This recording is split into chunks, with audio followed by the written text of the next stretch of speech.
Sexto ano voltando aqui para essa que é a nossa última aula do caderno, tá? Nós falamos que para os povos antigos era importante encontrar uma forma de registrar o pagamento de impostos. O pagamento de impostos era importante que houvesse um registro da produção agrícola, tá? Então, para isso, a figura do escriba, a pessoa que dominava a arte de escrever, era muito importante também, tá?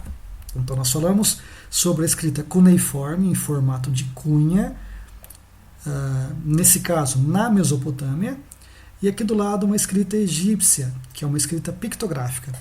Notem que, para os egípcios, cada imagem representava uma ideia, tá? Esse assunto vai voltar no nosso caderno 2. Então a gente vai voltar a falar sobre isso aqui. Tudo bem? Vamos lá então. Ó. Então a gente entende o seguinte.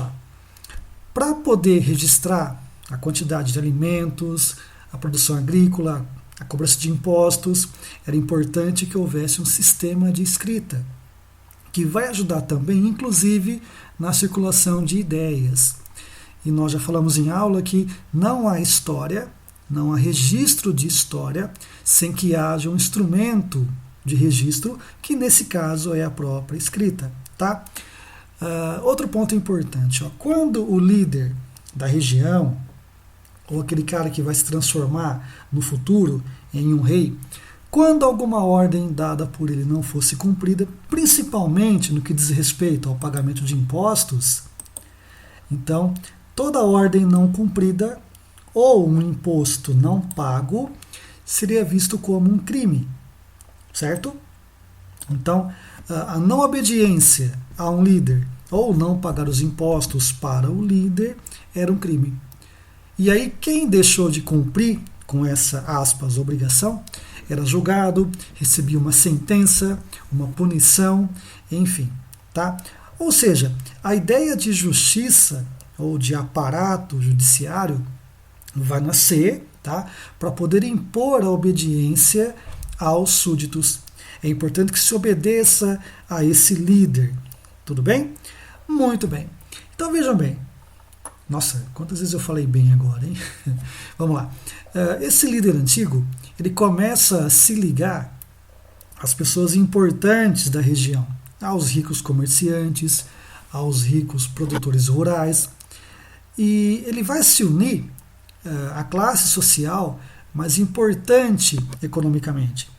Lembrando o seguinte, quando o homem começa a surgir formando sociedades, todo mundo ali é igual. Quando o grupo começa a crescer e começa a surgir a imagem de um líder ou de um governante, certo? Essa pessoa vai concentrar as melhores terras, vai concentrar a maior parte das terras, os instrumentos de produção, certo? Ou seja, ele começa a ser dono de alguma coisa. Aquilo que até então pertencia a todo mundo começa a ter donos particulares agora. Ou seja, surge aqui a noção de propriedade privada. E aí, atenção nesse assunto agora. Quando uma pessoa tem algo e a maioria não tem, a gente nota que há uma diferença social importante surgindo aqui. Certo? As pessoas que vão se aliar a esse governante ou a esse rei serão os nobres, vão formar a elite social que é a nobreza. Certo? Agora, quem não tiver posse, não tiver propriedade, não tiver ligação com o rei, vai formar a classe social sem prestígio. Os camponeses pobres, os escravos, os setores urbanos mais pobres. Entendeu? Então vejam que com o poder concentrado nas mãos de um governante, de um líder ou de um rei, a sociedade que até então era igualitária começa a se tornar extremamente desigual, certo? E outro ponto importante, apesar de agora a cidade ganhar uma relevância muito forte, a maior parte da produção ainda é produção agrícola, produção rural. Vejam a imagem aqui, que está mostrando egípcios camponeses egípcios pagando impostos ao faraó.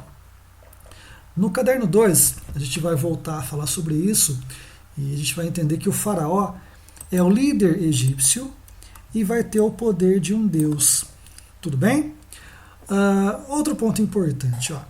Geralmente, o escravo dessa época, a ideia de escravo não estava ligada à ideia de cor de pele, certo? A gente está acostumado a entender o escravo como um negro, como um africano. Nessa época, não. O que determina se alguém é escravo ou não, não é cor de pele, tá? E sim fatos como ter perdido em uma guerra. Então, se você lutasse contra um outro povo e perdesse, você viraria um escravo. Se você devesse para alguém e não pagasse a sua dívida, você viraria um escravo. Então, a ideia de escravo negro é muito mais recente na nossa história. Tudo bem, pessoal? Tranquilo, né? Muito bem. Vejam só. Então, quando se forma uma estrutura de governo ou de poder, nós podemos afirmar que ali está surgindo, na verdade, o Estado moderno. Quer dizer, não tão moderno, mas a ideia de Estado igual a que nós conhecemos hoje.